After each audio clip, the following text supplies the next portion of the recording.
आज हम doctor spectrum में छवि जी का फीडबैक शेयर कर रहे हैं उनकी डॉक्टर रिपोर्ट और प्रिस्क्रिप्शन के साथ। आइए सुनते हैं उन्होंने अपनी टिनाइटिस की प्रॉब्लम को कैसे ठीक किया। मैम बहुत-बहुत थैंक यू अपना फीडबैक हमारे साथ शेयर करने के लिए। आप मुझे बताएँगे आपकी एज क्या है और आप कहाँ से बिलॉन्ग करते हो?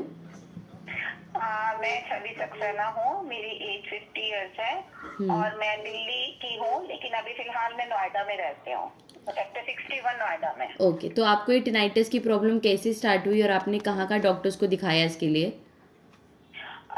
टिनेटस की प्रॉब्लम एक्चुअली मेरा ऑपरेशन हुआ था ट्यूमर का, जो कि मेरे पेट में था। ओके। ये हुआ था 22 अप्रैल को और हुँ। ठीक एक महीने बाद 22 मई को मुझे ये प्रॉब्लम स्टार्ट हुई टिनेटस की। ओके। और उसके लिए मैंने सफदरजंग, एम्स, सारे ईएनटी स्पेशलिस्ट, ये एलजीएमपी जो है, ये लाला लाजपत वाला जी। जो है एक हॉस्पिटल, जी। उसमें भी दिखाया था। ठीक है। और मतलब गवर्नमेंट में भी मेदांता और इधर फोर्टिस, ठीक है, मतलब तो 6-7 हॉस्पिटल जो बड़े बड़े हैं, नामी गरामी, लेकिन उन्होंने मतलब मैंने उन सबको दिखाया और चेक कराया। तो आपको इस मेडिकेशन से उनके बाद कुछ डिफ़रेंस दिखा? नहीं, एक्चुअली उन्होंने मेरा सबसे पहले उन्होंने मेरा हियरिंग लॉस चेक किया, जो कि हुँ। बिल्कुल ठीक था। हुँ। और काफी उन्होंने वो हर हॉस्पिटल में अलग अलग ग्राफ बनाए और उन्होंने दवाइयाँ दी। हाँ जी। और लेकिन मेरा जो है वो हियरिंग लॉस नहीं है। हाँ तो जी। लेकिन उन्होंने मुझे साफ मना कर दिया था कि ये आपको ये हेल्पफुल नहीं होगा और अब ये ऐसे ही रहेगा जैसा भी है, अच्छा, तो कोई। आपको हमारे बारे में कैसे पता चला मैम? एक्चुअली उन दिनों मैं बहुत परेशान थी और इवन पूरे घर परिवार पे ही एक ऐसा ही इफेक्ट आ गया था, ऑपरेशन और उसके बाद ये ज्यादा प्रॉब्लम थी, क्योंकि मैं बहुत ही बेचैन रहती थी, आवाजें मुझे सोने नहीं देती थी और बहुत ही हुँ। परेशान बाहर भागती थी। तो उसके बाद मेरे हस्बैंड ने काफी गूगल सर्च किया था, तब वहां से आपका पता चला था कि ठीक है, तो ये आप है। जैसे आए थे मुझे आज भी याद है, तो आप काफ़ी डाउट में थे कि ये होगा, नहीं होगा, क्या जी। इसका कुछ असर आएगा इतना डिवाइस के बाद? तो आपको फिर स्टार्टिंग के बाद से फिर कैसे डिफ़रेंस आना शुरू हुई और क्या हेल्प की डिवाइस ने आपको? जब मैं आई थी तो एक्चुअली किसी डॉक्टर ने तो बोला नहीं था, और बचपन से हम लोग हमेशा एलोपैथिक और मेडिकल उसमें ही जाते हैं, तो इसके बारे में कुछ मालूम नहीं था। तो ये लग रहा था एक तो इतनी परेशानी यही हो गई है, फिर कहीं ऐसा ना हो कि और हियरिंग लॉस भी शुरू हो जाए। लेकिन धीरे धीरे जो है इसने ये काफी हेल्पफुल रहा। और शुरू से ही मैंने एक ग्राफ बनाया था कि मुझे 1 से लेकर 10 तक का जो मैंने अपना टिनेटस का ग्राफ था, तो जो मैक्सिमम मेरी वॉल्यूम था वो 7 तक था। हुँ, हुँ।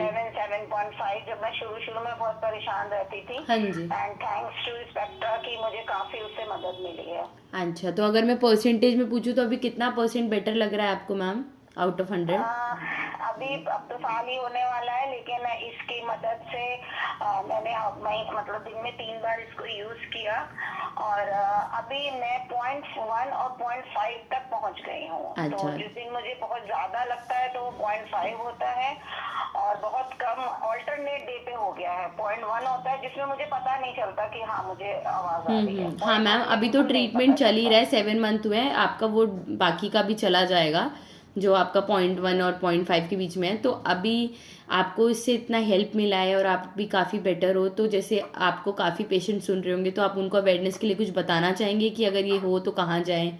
क्या किसको दिखाएँ? मैं तो बोलूंगी कि 100% आपके पास जाएं, और विश्वास ही सब कुछ है। मैं भी विश्वास नहीं करती थी, लेकिन अब मैं आपको यकीन दिलाती हूँ कि ये बहुत ही अच्छी मशीन है। और जब सबने मना कर दिया तो एक उम्मीद की किरण आप ही मुझे नजर आए, और उस उम्मीद की किरण से मुझे बहुत फायदा हुआ। पूर्ण विश्वास के साथ मैंने इसे लिया। हुँ, हुँ। बिल्कुल, अब 0.1 और 0.5 देखा जाए तो 0.1 से तो पता ही नहीं चलता है, बिल्कुल हाँ जी। बिल्कुल ही आंखें सिकोड़ लो और अंधेरे कमरे में चले जाओ तब तो हाँ। आएगी, नहीं तो नहीं हाँ, आती है। और बिल्कुल। 0.5 में मुझे थोड़ा सा आवाज आती है, लेकिन हम होप सो कि हुँ, ये हुँ। इसकी मदद से मेरा ये भी ठीक हो जाएगा। ठीक है, बिल्कुल हो जाएगा। मैम लास्ट चीज़, जैसे अभी आपको इससे कोई कभी साइड इफ़ेक्ट तो फ़ील नहीं हुए किसी भी टाइप के? नहीं नहीं, मुझे तो पता, जब मैं मशीन लगाती हूँ मुझे पता भी नहीं लगता है। ये जी। तो एक हल्का सा वो है, और हुँ। ना मुझे पहले पता लगता है ना बाद में पता लगता है। चलिए। इवन मशीन बंद भी हो जाती है तब भी मुझे पता नहीं चलता कि बंद हो गई है। तो मुझे कुछ समय बाद में भी कोई इफेक्ट हुँ, नहीं हुआ, नो हुँ। Side effect at all. Okay ma'am. So last अभी ये फीडबैक मैं अपने यूट्यूब पे डाल सकती हूँ मैम, बाकी पेशेंट को अवेयरनेस देने के लिए? हाँ बिल्कुल, 100% आप डाल सकते थैंक हैं, यू मैम। बिल्कुल। Thank you Chhavi ma'am. Okay.